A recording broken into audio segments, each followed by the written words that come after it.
Welcome back on my YouTube channel RSC English. My dear students, today I am going to create video for UP board. हाँ मेरे students, आज मैं आप लोग के बीच में यूपी बोर्ड का ग्रामर का चैप्टर आप लोग के बीच में लेके आ रहा हूं। तो सबसे पहले मैं आप लोग को इन्फॉर्मेशन दे देना चाहता हूं कि जो भी स्टूडेंट्स इंग्लिश से बहुत दूर भाग रहे हैं या जो भी स्टूडेंट्स हताश होकर बैठ गए कि इस साल मेरा यूपी बोर्ड का एग्जाम है, मैं एग्जाम के लिए क्या करूं क्या ना करूं, what to do what not to do for UP board. तो डोंट थिंक्स, मैं आ चुका हूं आप लोग के बीच में। मत सोचो क्या होगा क्या नहीं, जो भी होगा अच्छा ही होगा। आप मेरे साथ जुड़ जाओ। तो मैं आप लोग के बीच में बता देना चाहता हूं कि मैं आप लोग के बीच में सबसे पहले 2 या 4 वीडियो बेसिक क्लास लेके आऊंगा फॉर यूपी बोर्ड के लिए ग्रामर का, क्योंकि जब तक आपको ग्रामर का चैप्टर आपका बेसिक नहीं स्ट्रांग होगा तब तक आप कुछ नहीं कर सकते हो। अगर आप हताश होकर बैठ ही गए हो कि मैं क्या करूं क्या ना करूं, तो जब हताश होकर बैठ जाया करो, एक बार फिर से कोशिश करके देखा करो, हो सकता है उस बार कामयाबी आपको जरूर मिल जाएगी। तो आप हताश होकर बैठ गए हो तो ये वीडियो शुरू से लेकर लास्ट तक एक बार देख लो। तो आज जो चैप्टर होगा कह सकते हो स्पोकन के लिए बेसिक होता है और यूपी बोर्ड के लिए बेसिक होता है, जो स्टूडेंट्स इंग्लिश में थोड़ा सा भी पकड़ रहे हैं। स्टूडेंट्स, आज हम बात करेंगे साउंड। क्या है साउंड? तो साउंड का मतलब क्या होता है? यदि आपसे कोई पूछे sound, what is sound, what is the definition of sound, क्या बताओगे आप? तो सिंपलीफाई में कहना है कि जब कोई आवाज मेरे कानों में जाके गूंजे और उसका एक इमेज बन जाए तो that is a called of sound. और जो चीज आप आंखों से देखे रहोगे या जो सिर्फ आपके सामने प्रतीत हुआ होगा, आप उसी का इमेज बना सकते हो, और जो चीज आप नहीं देखे हो उसका इमेज नहीं बना सकते हो। जैसे मैंने कहा कॉपी कलम लेकर बैठ जाओ, तो देखो आप एक स्टूडेंट हो, कॉपी कलम तो आपको पता है, आपने उसको अच्छी तरह से आप वाकिफ हो कि हाँ कॉपी कलम इसी को कहते हैं, आप कॉपी कलम खोलकर बैठ जाते हो। घर पे रिलेशन वाले आते हैं, पापा या मम्मी कहते हैं कि बेटा जाके कुर्सी लेके आओ, तो आप क्या होता है कुर्सी का इमेज आपके घर पे तुरंत कुर्सी का इमेज आपका दिमाग में बन जाता है। तो that is a kind of sound यार, यही से तो साउंड कहते हैं। ला रहा हूं ये उन स्टूडेंट्स के लिए है जो यूपी बोर्ड का तैयारी करना चाहते हैं और उनके पास कुछ चांस नहीं है कि इंग्लिश में क्या करें क्या ना करें, तो आप आ जाओ। अभी मैं बहुत सारा चैप्टर आप लोग के बीच में लेके आऊंगा, ग्रामर का हर एक चैप्टर मैं आपको कंप्लीट करा के जाऊंगा। अब बात किया जाए लेटर की, तो लेटर मतलब होता है अक्षर। क्या होता है? अक्षर होता है। तो 26 अक्षर होते हैं। हमने कहा लेटर मतलब पत्र भी होता है। अभी पत्र की बात नहीं किया जाएगा, जब यूपी बोर्ड बहुत ही करीब आ जाएगा तो मैं लेटर की बात कर लूंगा, ठीक है। तो मैंने कहा लेटर मतलब होता है अक्षर।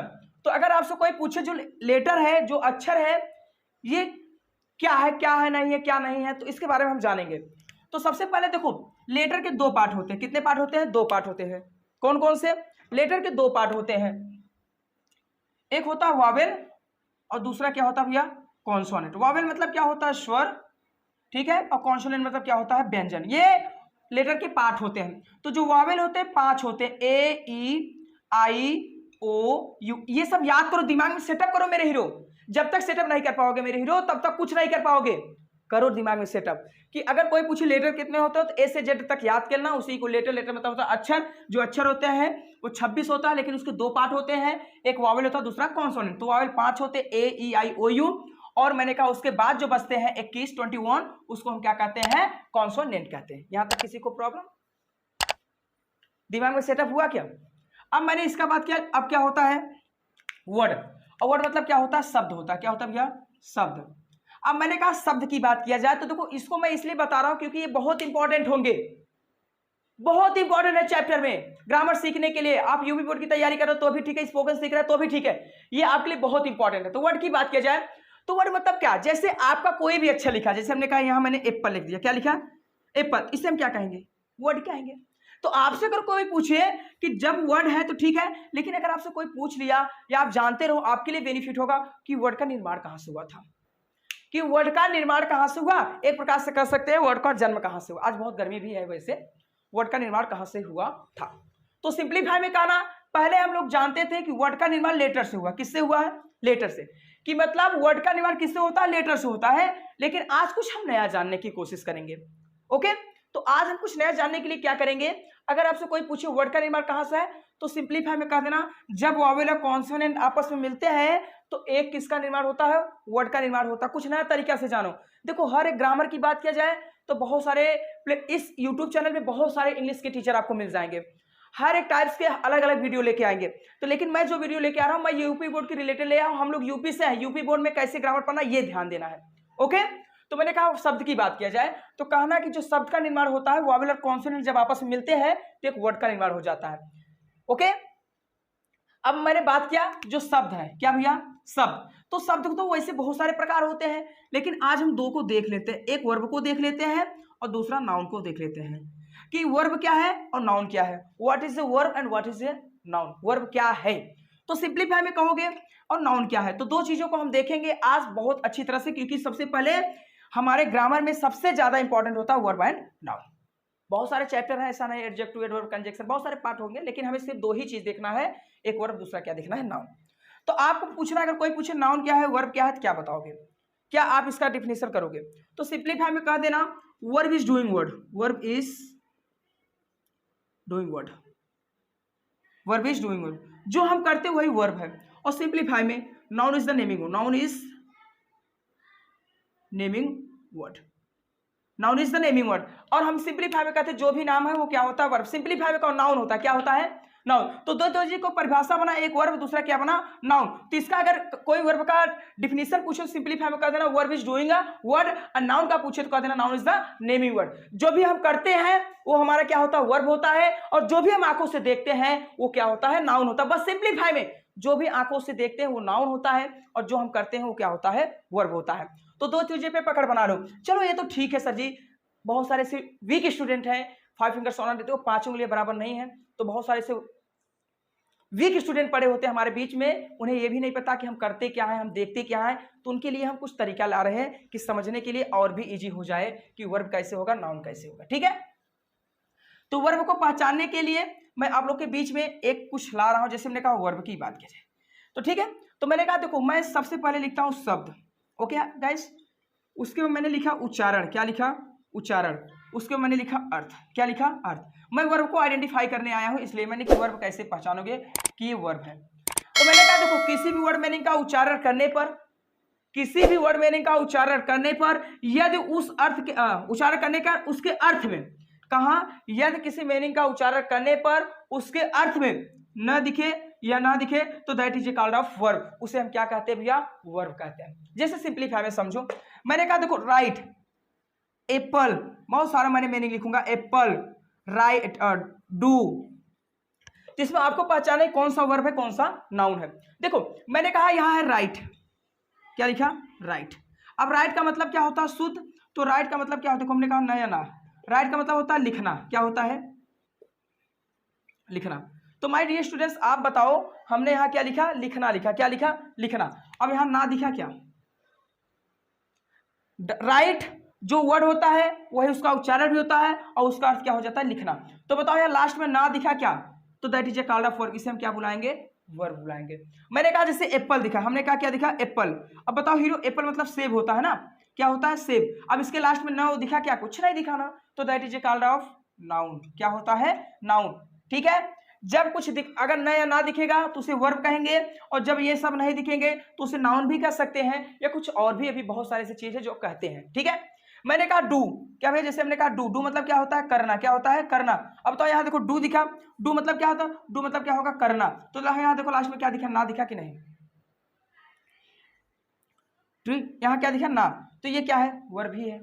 तो सिंपलीफाई में कहना, हमने कहा बैठना वर्ब, आना वर्ब, जाना वर्ब, मोबाइल चलाना वर्ब। तो ये सब क्या है, वर्ब है। वर्ब के पहचानने का एक ही तरीका है कि यदि किसी वर्ड मीनिंग का उच्चारण करने पर उसके लास्ट में न या ना दिखा जाए, न या ना दिखे तो उसे क्या कहते हैं, वर्ब कहते हैं। वो तो टेंस के हिसाब से कन्वर्ट हो जाता है, लिखा, लिखेगा, आएगा, जाएगा, वो तो टेंस के हिसाब से कन्वर्ट हो जाते हैं ना भैया। लेकिन सिंपली उसके क्या होते हैं, लिखना, बोलना, पढ़ना, आना, जाना, ओके। तो यहां तक आपको समझ में आ ही गया होगा मुझे लग रहा है। तो देखो मेरे स्टूडेंट्स, ज्यादा हार्ड नहीं होता ग्रामर, बस हमारे समझने की फेर है कि ये बहुत हार्ड होता है। तो देखो सबसे पहले मैं आपसे पूछता हूं, आपको मैंने इतना चीज इसमें बताया, अब मैंने कहा वर्ब और नाउन को पहचान गए होंगे, और हमने कहा वर्ड को भी जान गए होंगे। अब बात आएगी सेंटेंस की, किसकी बात आएगी, सेंटेंस की। तो सेंटेंस का what is a definition of sentence, sentence का डिफिनेशन क्या है, या what is a sentence, sentence क्या है। तो सबसे पहले उसका परिभाषा जानते हैं। तो इंग्लिश में परिभाषा होता है a group of word which make complete some meaning, शब्दों का वह समूह, a group of word which make complete meaning, तो that is a called of sentence. और हिंदी में कहेंगे कि शब्दों का वह समूह जिससे पूरा भाव निकल जाए उसे हम क्या कहते हैं, सेंटेंस कहते हैं। शब्दों का वह समूह, शब्द मतलब क्या, वर्ड, वर्डों का वह समूह कि जिससे पूरा भाव निकल जाए उसे हम सेंटेंस कहेंगे, और जिससे पूरा भाव ना निकले उसे हम सेंटेंस नहीं कहेंगे। तो देखो मेरे ये सेंटेंस की बात कर रहा हूं, किसकी बात कर रहा हूं? सेंटेंस। तो सेंटेंस को पहचानने के लिए सबसे पहले सेंटेंस मतलब होता है वाक्य। इन बातों को बहुत अच्छी तरह से ध्यान देना है, यही सबसे मेन टॉपिक था इसमें। तो इसको हम रफ कर रहे हैं और इसको आपको अच्छी तरह से पढ़ना है। सेंटेंस क्या है? देखो मैंने आपका हेडिंग होगा सेंटेंस। क्या होगा? सेंटेंस। सेंटेंस मतलब क्या होगा? वाक्य। तो वाक्य को कैसे पहचानेंगे, क्या है क्या नहीं है? तो आप इसका डिफिनेशन लिखना चाहते हो तो लिख लो, फिर से मैं बोल दे रहा हूं कि a group of word, a group of word, शब्दों का वह समूह, ठीक है, शब्दों का वह समूह जिससे पूरा भाव निकल जाए उसे हम क्या कहते हैं? Sentence. A group of word which make completes meaning, शब्दों का वह समूह जिससे पूरा भाव निकल जाए उसे हम सेंटेंस कहते हैं, और जिससे भाव ना निकले तो उसे क्या कहते हैं? तो भी हम बताएंगे। जैसे मैंने कहा अब ये किसका समूह बनेगा भैया? शब्दों का समूह, मतलब वर्ड का समूह बनेगा। और समूह बनेगा मतलब 2 4 5 लोग आपस में मिलेंगे और मिलने के बाद उसका कोई अर्थ निकल जाए, मतलब उससे कोई बेनिफिट हो जाए, तो that is a called of sentence. और जब अर्थ नहीं निकलेगा तो उसे हम क्या कहेंगे? वर्ड ही कहेंगे, क्योंकि वर्ड से तो मिले हैं 2 4 5 लोग। अब बताओ, मैंने कहा सपोज मानो कि एग्जांपल से समझेंगे। जैसे आप लोग इतने लोग जैसे हमारे यहाँ पढ़ रहे हो, मैंने कहा आप लोग ग्रुप बना लो कि चलो नीरज सर जी को मारते हैं, हम अकेले हैं। आप लोग ग्रुप बना लो कि हाँ चलो नीरज सर जी को मारते हैं सॉरी, अगर आपने मुझे मारा, आपने सब ग्रुप बनाना मारने के लिए, स्टूडेंट्स का ग्रुप था, नीरज सर जी को मार दे। अगर आपने ग्रुप बनाया, मुझे मारने की प्लानिंग की आपने, अगर मुझे मार दिया तो वो सेंटेंस होगा। अगर आपने इतने लोग ग्रुप बनाकर भी मेरा कुछ नहीं उखाड़ पाए तो क्या होता भैया? वर्ड ही होगा, कुछ नहीं होगा। एक बिहारी 100 पे भारी, हम लोग यूपी वाले हैं, हम लोग 100 के ऊपर भारी नहीं होंगे, क्योंकि हम लोग तो भैया एजुकेशन सिस्टम में हम लोग फिल्मी डायलॉग नहीं मारेंगे, लेकिन वो समझाने के लिए कहते हैं। और दूसरा पॉइंट समझाएंगे सेंटेंस को पहचानेंगे कैसे, कि जब कोई कार्य आप स्वयं करो और वो काम किसी और को ना पता हो, मतलब कोई एक्शन करने जा रहे हो, वो एक्शन सिर्फ मतलब वो कार्य सिर्फ आपको ही पता है और किसी अन्य को नहीं पता है, तो उसे भी हम क्या कहेंगे? वर्ड ही कहेंगे, ठीक है। और अगर कोई काम करने जा रहे हो, आपके अलावा कोई और भी जान जाए, तो उसे हम क्या कहते हैं? सेंटेंस कहते हैं। समझो जैसे एग्जांपल से ओके, एग्जांपल से समझेंगे तो हमारे लिए बेटर होगा। मैं आपके सामने 2 वाक्य लिखा, ठीक है। मैंने लिखा राम गोज, राम जाता है, ओके। और मैंने यहां दूसरा लिखा Ram goes to market, Ram goes to market, Ram बाजार जाता है। तो आप मुझे बताओ इसमें से कौन सा वर्ड है, कौन सा, क्योंकि ये भी शब्द है। देखो एक वर्ड 2 वर्ड, 2 लोग मिले, 1 2 3 4 लोग मिले, 3 लोग मिले, तो बताओ 3 लोग इसमें, 4 2 लोग इसमें, ये भी तो शब्द बना, एक ग्रुप बना कि नहीं? और ये भी ग्रुप ही बना है। तो मैंने कहा ये वर्डों का समूह है। अब इसमें अगर जो वाक्य में अर्थ निकल जाएगा उसे हम क्या कहेंगे? सेंटेंस कहेंगे। और जब अर्थ नहीं निकलेगा तो उसे हम क्या कहेंगे? वर्ड कहेंगे। तो एक तरीका से समझेंगे, हमारा यूपी का तरीका है, ये गौवा से है ना, हम डायग्राम्स बहुत बढ़िया समझाते हैं। समझो, ये मैं हूं, मॉम डैड, मेरी मम्मी, मेरे पापा और हम मतलब मैं, नीरज सर जी, ठीक है। मैंने कहा मम्मी से, मतलब मैं घर से निकला, मम्मी से कहा मम्मी मैं जा रहा हूं। मम्मी बहुत अच्छी है हमारी, ठीक है। तो मम्मी ने कहा जाओ बेटा, जहां जाना जाओ, तुम्हारी इच्छा, तुम्हारी लाइफ, तुम जियो खाओ, जहां उड़ना है उड़ो। हम चले गए। पापा शाम को आए, उन्होंने पूछा नीरज कहाँ है। अब बताओ मम्मी को पता मैं कहाँ हूं? मैं मम्मी से पूछा मम्मी मैं जा रहा हूं, पापा मम्मी ने कहा जाओ। अब पिताजी शाम को आकर पूछे नीरज कहाँ है, मुझे पता है, मम्मी को पता है मैं कहाँ गया हूं। कोई जो काम आप करने जा रहे हो तो सिर्फ वो आपको पता, किसी और को पता नहीं है, तो that is called off word, word, word. तो मैंने कहा समझो, अब मैं घर से निकला, अब भैया मम्मी को नहीं पता, पापा शाम को आए, वो भी गुस्सा किए, आपके लिए हम नीरज सर हैं, लेकिन घर के लिए काका बन जाते हैं, हमको नहीं पता है।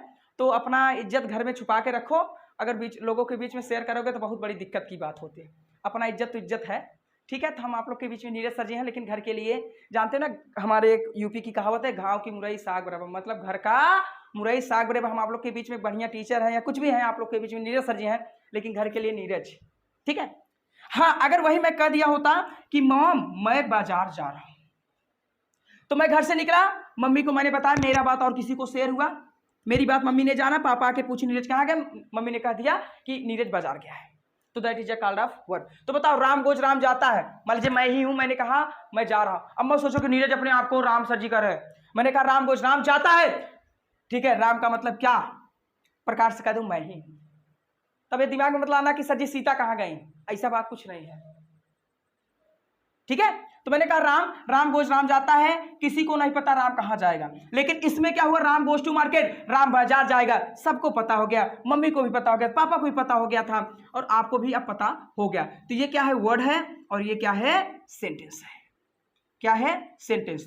तो माय डियर स्टूडेंट्स, जैसे हमने कहा आई ईट, मैं खाता हूं, आप घूसो तो खाते हैं घर के लिए, मारो तो खाते हैं, खाना भी तो खाते हैं। क्या खा रहे हो बताओ। मैंने फोन, आपने मेरे पास कॉल किया, नीरज सर जी क्या करो, मैंने कहा मैं खा रहा हूं। आपको पता क्या मैं क्या खा रहा हूं, that is called off word. अब मैंने कहा मैं आम खा रहा हूं, मैं सेब खा रहा हूं, मैं खाना खा रहा हूं, मैं भोजन किसी एक का नाम ले लूं तो क्या हो जाएगा, वो सेंटेंस हो जाएगा। तो बताओ, मैंने कहा आई राइट, मैं लिखता हूं, क्या लिखते हो, बहुत सारा चीज होता है लिखने के लिए, पत्र लिखना होता है और बहुत सारी चीज लिखने के लिए होता है, तो क्या है सेंटेंस। लेकिन मैंने कहा आई राइट अ लेटर, मैं पत्र लिखता हूं, तो क्या हो जाएगा, सेंटेंस। तो माय डियर स्टूडेंट्स, जो भी मैंने टॉपिक आप लोग के बीच में लेके आया, तो कह सकते हो ये यूपी बोर्ड के लिए बहुत ही इंपॉर्टेंट चैप्टर था, sound, letter, word and sentence. यदि आपको कोई भी प्रॉब्लम हो, कमेंट बॉक्स होता है पूछने के लिए, आप without hesitation you can ask in the comment box.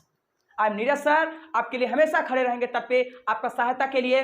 मुझे उन विद्यार्थियों का खोज है जो हताश मानकर बैठ गए कि मैं इंग्लिश में कुछ नहीं कर सकता, मैं उनके लिए आ चुका हूं। और मैं बात करूंगा कि स्पोकन की बात मैं आप लोग के बीच में हो सकता है बहुत ही जल्द ऑनलाइन आने वाला हूं। जब भी ऑनलाइन आऊंगा उसके पहले मैं आपको इन्फॉर्मेशन दे दूंगा, क्योंकि मैं बहुत ही खुश हूं, क्योंकि मेरा जो यूट्यूब चैनल था भैया वो बहुत ही अच्छे लेवल पे अब पहुंच चुका है। तो my dear students, I am very excited for you, मैं बहुत ही एक्साइटेड हूं आप लोग के बीच में आने के लिए। तो thank you for watching my video. ऐसी वीडियो पाने के लिए मेरे चैनल पर जुड़ जाओ, और कोई भी प्रॉब्लम हो तो आप कमेंट बॉक्स में पूछ सकते हो। वीडियो ज़्यादा लॉन्ग ना हो जाए। अब जो अगला चैप्टर होगा वो होगा सेंटेंस, इसको देखना ना भूलना, क्योंकि सेंटेंस ही एक ऐसा जड़ होता है, इसका क्या डिटेल है मैं सब डिटेल, सेंटेंस कितने प्रकार के होते हैं, सेंटेंस के कितने टाइप होते हैं, सब मैं आप लोग के बीच में लेकर आकर फेंक दूंगा। हाँ बच्चों मेरे बटोर लो, और इसका मैं बात करूंगा, इसका PDF आपको टेलीग्राम चैनल पर भी मिल जाएगा। तो without hesitation you can ask in the comment box you have any problem for UP board. Thank you for watching my video.